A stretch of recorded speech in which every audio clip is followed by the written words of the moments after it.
দেখুন, ত্রিপুরার যে গণতন্ত্র সংসদীয় ব্যবস্থায় আপনি ধরুন বিধানসভাতে হোক, এডিসিতে কোথাও কোনো সাংবাদিক রিপ্রেজেন্টেটিভ এখনো নেই। এই প্রথম সাংবাদিক রিপ্রেজেন্টেটিভ হলাম।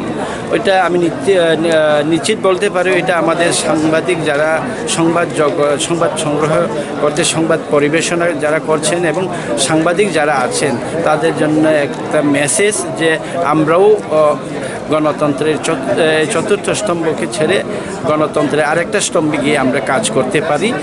ইভেন আমাদের যে দীর্ঘদিনের দাবি দেওয়া, আমাদের উপর আক্রমণ, আমাদের অনেকগুলো সমস্যা আছে, সেই সমস্যাগুলো সরকারের কাছে সঠিকভাবে পৌঁছানোর যে দায়িত্ব, সেই দায়িত্ব আমি এখন নেবানোর চেষ্টা করব। এবং এডিসিতে সে ধরনের রাজ্য সরকারের যেমন ফ্রেম আছে, তথ্য সংস্কৃতি পর্যটন দপ্তরে সাংবাদিকদের কল্যাণের বিভিন্ন ধরনের কর্মসূচি রয়েছে, এডিসিতেও সেই ধরনের কর্মযোগ্য করা যায় কি না এগুলো আমরা চিন্তা করব এবং রাজ্য সরকারের সাথে তাল মিলেই দেখা যায় কীভাবে সাংবাদিকদের জন্য উন্নয়নের, ওদেরকে সেফগার্ড করার জন্য কী কাজ করা যায় সেটা প্রচেষ্টা চালাবো।